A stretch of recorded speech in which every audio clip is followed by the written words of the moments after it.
He thought he was capturing beauty.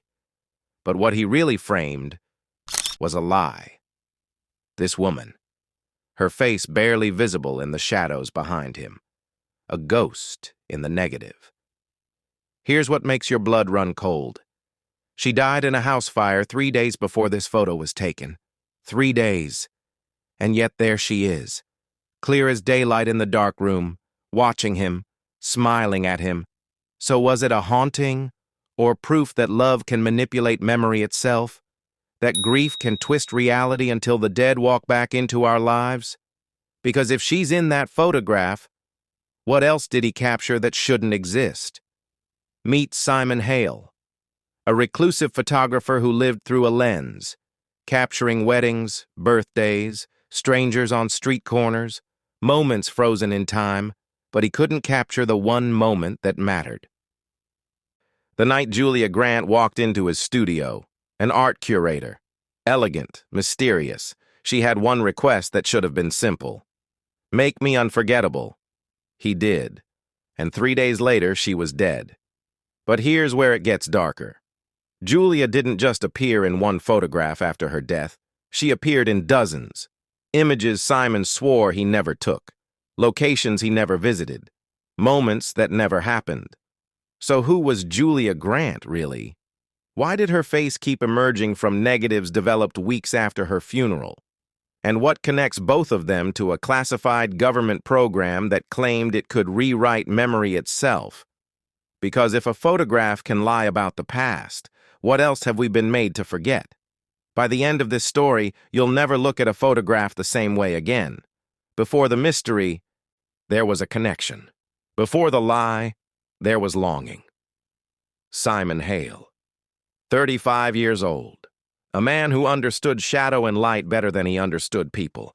He could make a bride glow like an angel, capture a child's laughter in perfect focus. But his own life? Blurred, out of frame. He'd lost someone once, his sister. A car accident 7 years ago that left him holding nothing but her camera and a weight he couldn't put down. So he stayed behind the lens, safe, distant, watching life instead of living it. Then Julia Grant walked through his studio door, confident, electric, the kind of woman who made the air feel different when she entered a room. She needed portraits for a gallery exhibition. Something raw, she said, something honest. But during that first session, she said something that should have been a warning. A good photograph doesn't just capture who I am, it hides what I don't want you to see. What began as art became an obsession. Late nights in the dark room, red light washing over them as images emerged from chemical baths. They talked about memory, about how the past changes every time we remember it, about truth, and whether it even exists in a photograph. He fell for her, deeply, recklessly, the way lonely people fall when someone finally sees them. But something was off. She never talked about her family, never mentioned friends. When he said her name too loudly in public, she'd freeze. Her eyes would dart to the exits like a trapped animal calculating escape routes. She deleted texts the moment she read them, changed her phone password twice in a month, and once, when he woke up at 3 a.m., he found her standing at his window, just watching the street below. When he asked what was wrong, she smiled, that devastating smile. Nothing. Just making sure we're alone. Love, after all, can be the most beautiful illusion. And Simon was about to discover just how dangerous illusions become when you can no longer tell them from reality. March 17th, 2:47 a.m. Simon's phone explodes with light. Unknown number. He almost doesn't answer. But something makes him pick up. It's a detective. A woman's voice, flat and professional in that way that means the worst has already happened. Mr. Hale, do you know a Julia Grant? Past tense. Do you know? Not did you know? The grammar of tragedy. There was a fire. Julia's brownstone apartment in the West Village. The kind of fire that doesn't ask questions. It just consumes. Firefighters arrived at 1:13 a.m. The building was already an inferno. Flames punching through windows, smoke thick enough to choke the street. They pulled 3 people out, 2 tenants from the ground floor, an elderly man from the apartment next door. Julia never made it out. The world blamed faulty wiring. An old building in an old neighborhood. These things happen. Tragedy without a villain. Just bad luck and worse timing. But Simon blamed himself, because he was supposed to be there that night. They had plans. Dinner at that Italian place she loved, then back to his studio to look through contact sheets. But he'd canceled. A headache, he'd said. Too tired. Rain check? She'd smiled through the phone. That smile he could hear even when he couldn't see it. Rain check, she'd said. Get some rest, Simon. Those were the last words she ever spoke to him. He collapsed when he hung up with the detective, just folded onto his kitchen floor like someone had cut his strings. Neighbors found him there 6 hours later, still holding the phone, staring at nothing. The funeral was small, closed casket. Of course it was closed casket. Julia's family, people Simon had never met, never even heard her mention. They looked at him like he was an intruder, like grief was something you had to earn the right to feel. He stopped photographing. Not gradually, not a slow fade. He just stopped, canceled every session, refunded every deposit, locked his studio and didn't go back. His camera bag sat by the door, untouched, gathering dust, a monument to the life he used to have. 3 weeks passed like that, Simon barely eating, barely sleeping, moving through his apartment like a ghost haunting his own life. Until one night, cleaning out his desk, he found it. A roll of film, already shot, tucked in the back of a drawer beneath old receipts and forgotten business cards. He didn't remember taking it. Didn't remember what was on it. But it was the last roll he'd loaded before Julia died. Their final session together, and he hadn't developed it yet. Maybe that's why he did it. Maybe he just wanted to see her again. One more time, even if it hurt, especially if it hurt. He set up the dark room, red light humming, chemicals ready. His hands moved on autopilot, muscle memory from 1,000 previous nights. The film strip emerged, frame by frame. Julia laughing at something he said. Julia looking away, profile perfect against window light. Julia with her eyes closed. That peaceful expression she only had when she forgot he was watching. He smiled despite himself, despite everything. And then he got to frame 17. His breath stopped. It was a self-portrait. He remembered taking it. End of the session. Julia had asked him to get in front of the camera for once. "Stop hiding," she'd said. So he'd set the timer, stood in his studio, the mirror behind him reflecting the room. But in the reflection, there she was. Julia, standing directly behind him, close enough to touch. Her hand raised slightly, fingers almost brushing his shoulder, and she was smiling. Not at the camera, at him, at his back. Simon's hands started shaking. The negative strip slipped from his fingers, clattering against the metal sink, because he remembered that moment, remembered standing there alone, the camera clicking. The empty studio around him. She wasn't there. She wasn't in the room. He was completely alone. But the camera said otherwise. He checked the date stamp. March 19th, 2 days after the fire. 2 days after they'd lowered Julia's casket into the ground. He developed that frame 5 more times. Different paper, different exposure, thinking maybe it was a trick of the chemicals. A double exposure, some technical error. But every print came out the same. Julia, behind him, watching him, smiling. Simon started pulling other negatives, other rolls, photographs from weeks earlier, months earlier, random shots from his archives, and she was there. Not in every photo, but in enough of them. Too many of them. Julia's face in crowds he'd photographed years ago, before they'd ever met. Julia's silhouette in a window reflection from a wedding shoot. Julia standing at the edge of a street scene, blurred but unmistakable. Photographs he knew with absolute certainty she had never been present for, He spread them across his floor. Dozens of prints. A timeline that made no sense. Julia appearing in his work going back 3 years. 3 years before she'd walked into his studio and asked him to make her unforgettable. His phone buzzed. Unknown number again. He answered without thinking. Silence on the other end. Then breathing, soft, familiar. And then a voice. Her voice. Distorted. Like it was traveling through water or time or something worse. "Simon, you're looking at the photographs." He couldn't speak. Couldn't breathe. "I need you to stop looking. I need you to burn them. All of them. Tonight." "Julia?" "It's not safe. They're watching now. They know you've seen. You have to destroy the evidence before—" The line went dead. Simon stood there, phone pressed to his ear, heart hammering against his ribs. And then he noticed something else. His studio window, the one facing the street.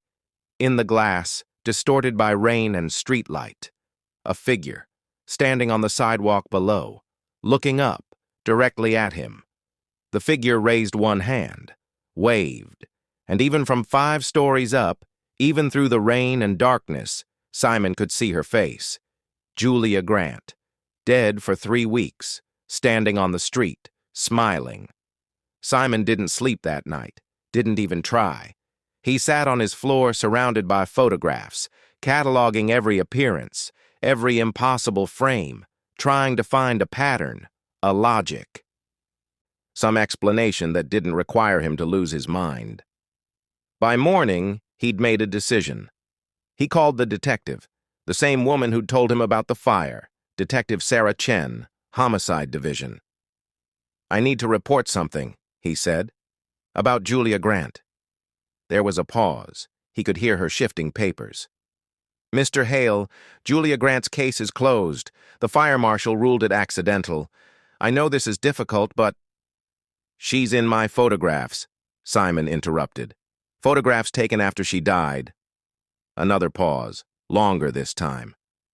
"Mr. Hale, grief can make us see things that—" "I'm not grieving. I'm showing you evidence." That word changed everything. Evidence. Detective Chen arrived at his studio 2 hours later. She brought her partner, a younger guy named Rodriguez, who looked like he'd rather be anywhere else. Simon spread the photographs across his table, organized chronologically, the ones from before Julia's death, the ones from after, the impossible timeline. Chen studied them carefully. Professional. Detached. But Simon watched her expression shift, saw the moment confusion became concern. "These negatives," she said, "you developed them yourself? Every single one. And you're certain about the dates? Check the metadata. Check the date stamps. Check whatever you need to check." Rodriguez was already on his phone. "Boss, we got a problem." Chen looked up. "Julia Grant's DNA, from the fire.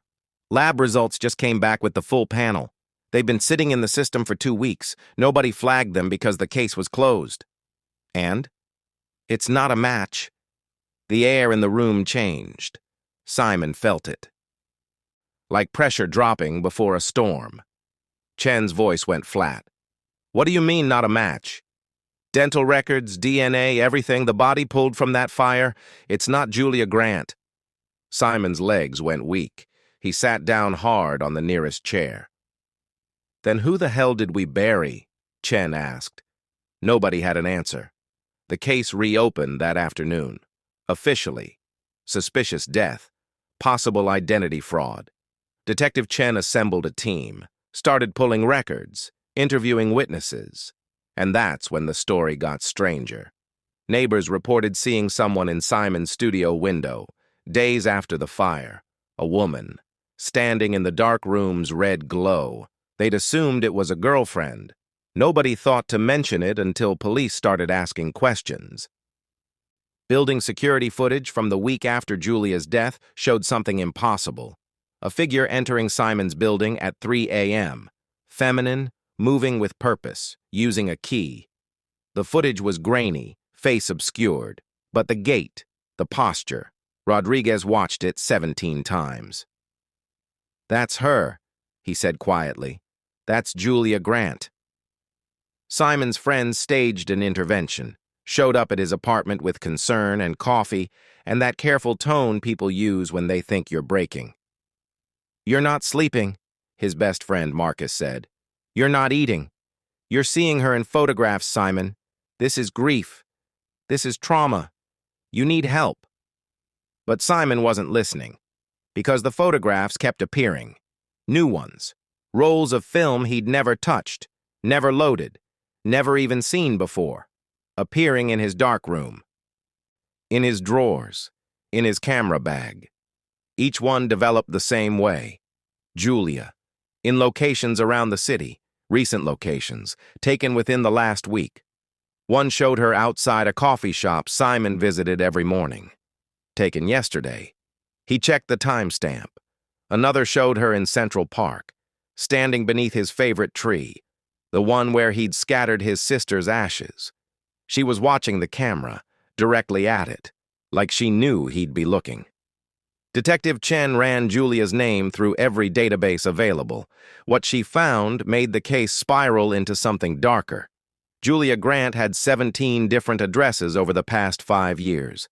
Different cities, different states, each lease signed, each apartment abandoned within months. She had 4 driver's licenses, all legitimate, all with her face, but different names. Julia Grant, Julia Markham, Julia Chen, Julia Reeves. Social Security number came back flagged. Red alert in the federal system. Classified access required for full details. When Chen tried to push through the classification, her request was denied. Then her supervisor called her into his office. "Drop it," he said. "Sir? The Julia Grant case. Drop it. Orders from above." "Above where?" He didn't answer, just handed her a form. "Case closed. Again. By federal order." But Chen didn't drop it. She just stopped filing official reports. She went to Julia's apartment building, or what was left of it. Condemned now. Yellow tape, structural damage. But Chen had a badge, and Rodriguez had bolt cutters. They searched the ruins. Most of it was ash and water damage. But the basement had survived. Concrete walls, steel door. The kind of door you don't find in residential buildings. Rodriguez kicked it open. The basement was intact, untouched by fire, almost like it had been protected, designed to survive. The walls were covered in photographs, hundreds of them, maybe thousands, all black and white, all developed with professional precision, and they were all of the same person, Julia. But not just Julia as Simon knew her, Julia at different ages, Julia as a teenager, Julia as a child, Julia in locations spanning decades, different hairstyles, different clothes, different eras. Each photograph was tagged, labeled with dates and reference numbers. Subject 04A. "What the hell is Subject 04A?" Rodriguez whispered. Chen was already photographing everything with her phone. Evidence, unofficial evidence. The kind you keep in personal files because the official ones get buried. In the corner, a filing cabinet, unlocked. Inside, folders, hundreds of them. Medical records, psychological evaluations, consent forms with signatures that didn't match, all stamped with the same header. Memory Reconstruction Project. Chen pulled one file at random, started reading. "Jesus Christ," she breathed. "What?" She held up a document. Technical language, scientific terminology. But one section was underlined, highlighted, like someone wanted it to be found. Final subject successfully integrated into target's perception framework. Subject 04A to believe illusion equals authentic emotional attachment. Predicted behavioral compliance, 94%. Recommend advancement to Phase 3, post-mortem cognitive retention. Rodriguez looked at Chen. "What does that mean?" Chen's hands were shaking. "It means Julia Grant was part of an experiment, something to do with memory, with perception, with making people believe things that aren't real." "But why Simon?" I don't know. But look at this. She pulled another page. A photograph paperclipped to a psychological profile. The photograph was old, faded. A young girl, maybe 8 years old, smiling at the camera. The name beneath it, Sarah Hale. Simon's sister, the one who died 7 years ago. The one he'd been photographing around when he met Julia. They targeted him, Chen said quietly. They chose him specifically, because of his sister, because of his grief, because lonely people see what they want to see. Rodriguez backed toward the door. We need to get out of here. We need to report this. To who? This is federal. This is classified. We report this, and it disappears. We disappear. So what do we do? Chen looked at the walls, at Julia's face repeated 1,000 times, at the evidence of something so much bigger and darker than a simple identity fraud case. We find Simon Hale, she said, and we warn him. But they were already too late, because at that exact moment, Simon was standing in his dark room, staring at a photograph that had just finished developing. It showed him, in his apartment, taken from outside his window, and in the reflection behind him, written in what looked like lipstick on his bathroom mirror, a message he hadn't noticed until now. They're coming. Run. His apartment door started to open. He hadn't unlocked it. Simon ran, not because he understood what was happening, but because every instinct in his body screamed that staying meant disappearing. He grabbed what he could, his camera, a backpack, the photographs, and he ran. 3 days later, Detective Chen found him in a motel 2 states over, paid cash, fake name, the kind of place that doesn't ask questions. She came alone, no partner, no backup, just her and a manila folder thick with documents she wasn't supposed to have. I need you to sit down, she said. Simon was already sitting. He looked like he hadn't slept in weeks, because he hadn't. Chen spread the documents across the stained motel bedspread. Medical files, psychological evaluations, photographs from Julia's basement. What you're about to hear is going to sound impossible, Chen said. But I need you to listen, all the way through. Can you do that? Simon nodded. Julia Grant didn't die in that fire, because Julia Grant was never really Julia Grant. She pulled out a photograph. Julia, but younger, different hair, different decade. Her real name is classified, redacted in every file, but she's been part of a government program for at least 15 years, maybe longer, a program called the Memory Reconstruction Project. Memory reconstruction, Simon repeated. The words felt hollow in his mouth. They were studying how memory works, how it can be manipulated, rewritten, how you can make someone remember things that never happened, or forget things that did. Chen pulled out another document, technical, dense with scientific language. They discovered something. Photographs don't just capture moments, they create them, in our minds. We look at a photo and our brain fills in the gaps. The sounds, the smells, the emotions. We remember being there even if the photo is all we have. What does this have to do with Julia? Everything. Because Julia wasn't the subject of the experiment, Simon. The air went out of the room. You were. Simon stood up, sat back down. His hands were shaking. That's insane. I met her. I knew her. We spent months together. I loved... Did you? Chen interrupted. Or do you remember loving her because she gave you photographs that told you to? She spread more images across the bed. The timeline Simon had created. Julia appearing in his work going back years. These weren't accidents. These weren't hauntings. They were planted, seeded into your archive gradually, carefully, building a false history, making you believe you'd known her longer than you had. Making the connection feel deeper, more faded. Simon's mind was racing, trying to grab onto something solid, something real. Every photograph you took of Julia, Chen continued, every session, every late night in the dark room. You weren't just documenting a relationship.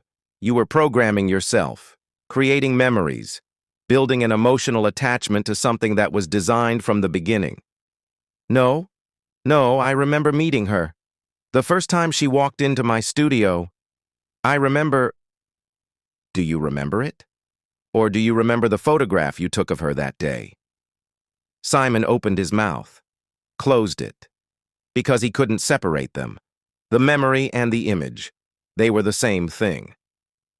The romance you had with Julia Grant was manufactured, Chen said quietly. Every moment, every conversation, every touch. It was all part of the protocol, designed to test how deep a false memory could go, how completely they could rewrite someone's emotional reality through nothing but photographs and suggestion. Why me? Chen hesitated. This was the part she didn't want to say. Because of your sister, Sarah. Simon's blood went cold. You were vulnerable, grieving. Your whole life revolved around capturing moments because you'd lost someone you couldn't get back. You were the perfect candidate, someone who already used photographs as a replacement for human connection. She pulled out the file on Sarah Hale, Simon's sister, dead 7 years. Except, Simon, your sister didn't die in a car accident. Yes, she did. I was there. You saw photographs. You have memories built around photographs. But the accident report? It doesn't exist. Sarah Hale has no death certificate, no autopsy, no burial record. Simon couldn't breathe. Your sister is alive, living in Oregon under a different name. I found her. I called her. That's impossible. She remembers you, but she remembers you differently. She says you two lost touch after college, grew apart. She got married, moved away. Last she heard, you were still doing photography in New York. No, she died. I have her camera. I scattered her ashes. You have memories, Chen said. Memories built around objects and photographs that were given to you. The camera was planted. The ashes were theater. And every time you looked at a photo of your sister, every time you remembered losing her, you reinforced the false memory. Simon stood up, paced. His entire reality was collapsing.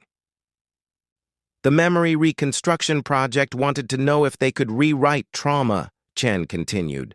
Replace a living person with a dead one in someone's mind. Make grief feel real when the loss never happened. And it worked. It worked so well they moved to phase 2. Julia. They gave you a new person to photograph, a new person to love. But this time, they controlled every variable, every interaction, building toward the final test. The fire. They needed to know if the attachment would survive death. If your memories of Julia were strong enough that you'd keep seeing her, keep believing in her, even after she was gone. Simon sank back onto the bed, his mind scrolling through every moment, every photograph, trying to find something real, something true. The photographs that kept appearing after she died, Chen said, those were planted too, placed in your darkroom, your apartment, left for you to find, testing how far the illusion could stretch, whether you'd break or whether you'd just keep believing. And the phone call, her voice? Pre-recorded, triggered remotely. They were watching you the whole time, monitoring your response. Simon put his head in his hands. So, nothing was real. Nothing. I don't know, Chen admitted. That's the terrifying part. Maybe Julia did care about you. Maybe she was just doing her job. Maybe she's as much a victim of this as you are. Conditioned to play roles, to become whoever they needed her to be. Simon looked up, eyes red, voice broken. How do I know you're real? How do I know this conversation isn't part of it?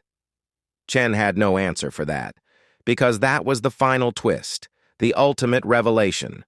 Once you've learned your memories can be manufactured. Once you've discovered photographs can lie and love can be programmed. Once you understand that your entire emotional reality might be constructed. How do you ever trust anything again? Simon stood, walked to his bag, pulled out his camera. "What are you doing?" Chen asked. "I need to know what's real." He started photographing everything. The room, Chen, himself in the mirror, compulsively, desperately. If I photograph it, if I develop it myself, if I control every step, maybe then I can trust it. Maybe then I'll know it happened. He was spiraling.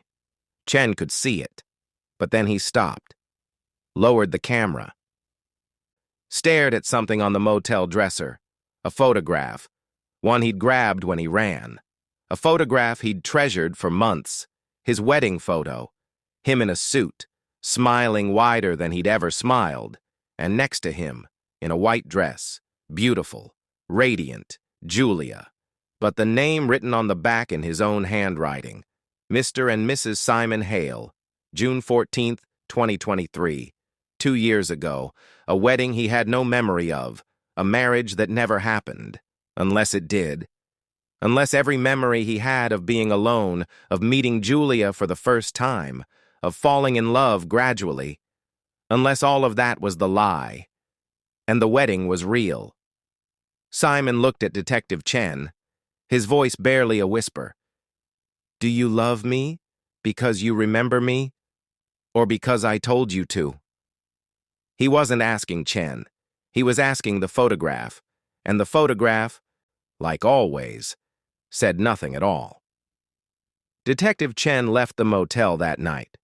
But before she did, she gave Simon one more file, the one she'd been holding back, the one that explained everything. "I'm sorry," she said, "but you need to know." Simon waited until she was gone before he opened it.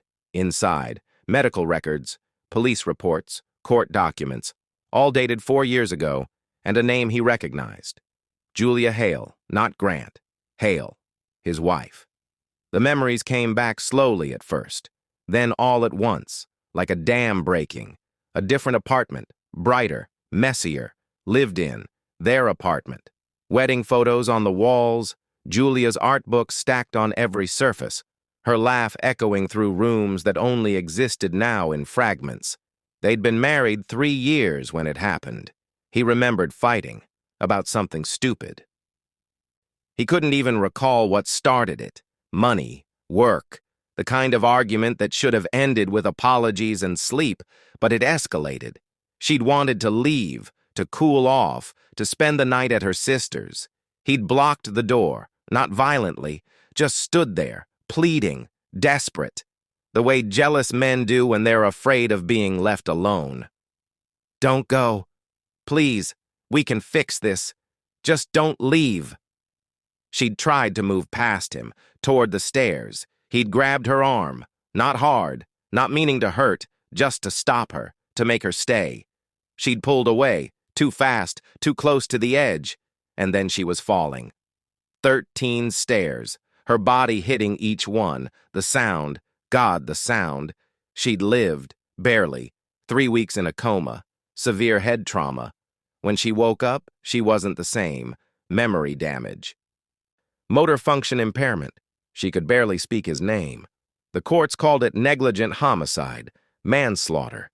But his lawyer was good, and Julia's family didn't want a trial. They just wanted him away from her. Plea deal. Psychological rehabilitation instead of prison. That's when the Memory Reconstruction Project found him. A pilot program. Experimental.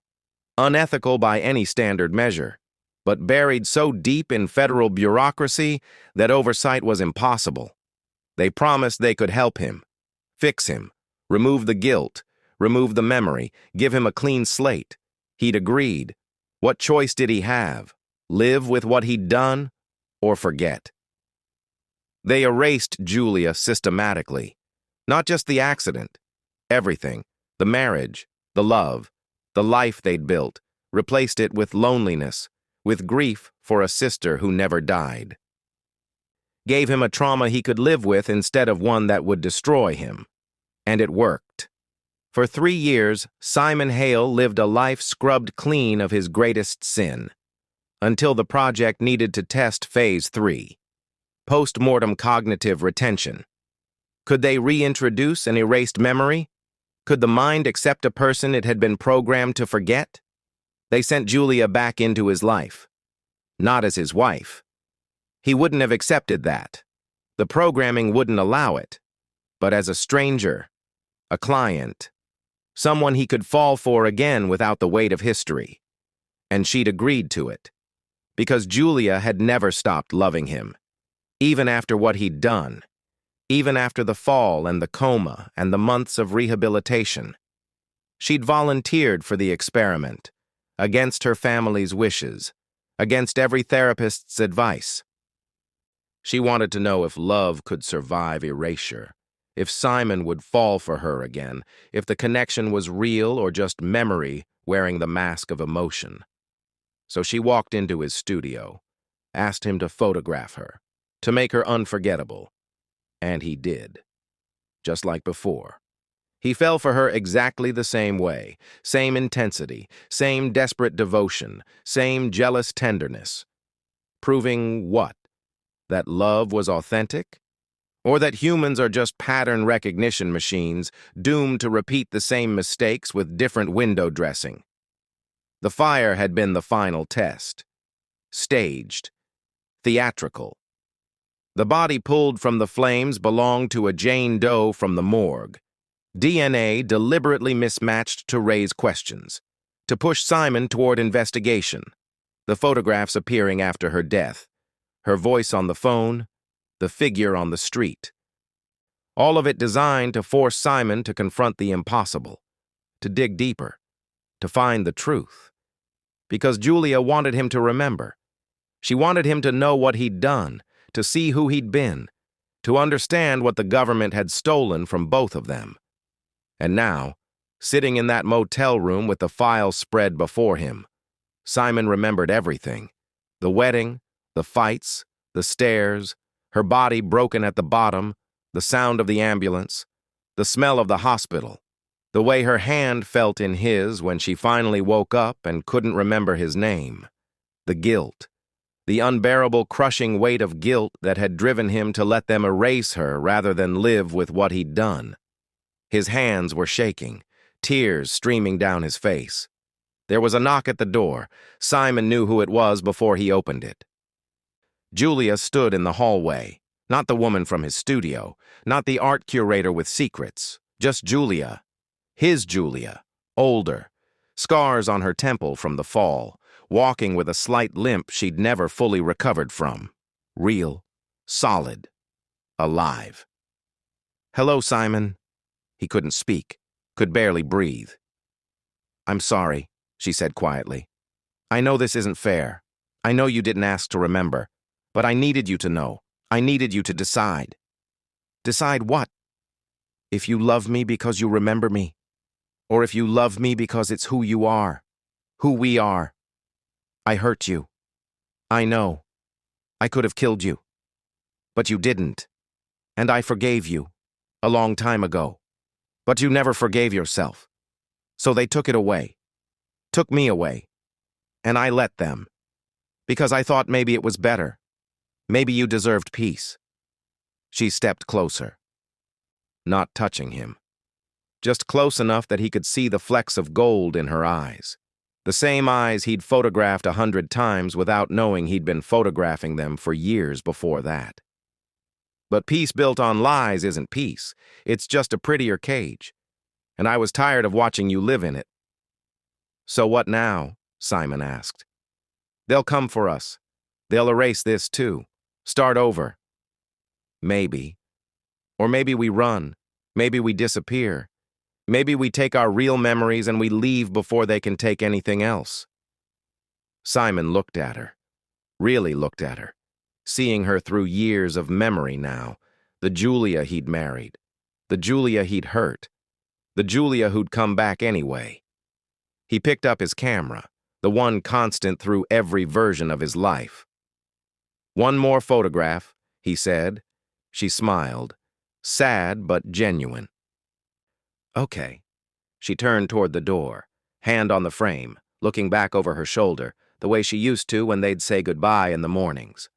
Simon raised the camera, focused, his finger on the shutter.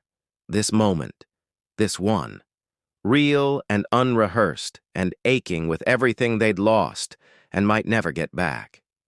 She whispered something, so quiet he almost didn't hear it. You didn't forget me, Simon. You just forgot what you did. But I never forgot what we were. The camera flashed, white light filling the frame, burning into the film, permanent. And when the light faded, she was gone. The doorway empty. Just the night air and the distant sound of traffic and the faint smell of her perfume lingering like a ghost.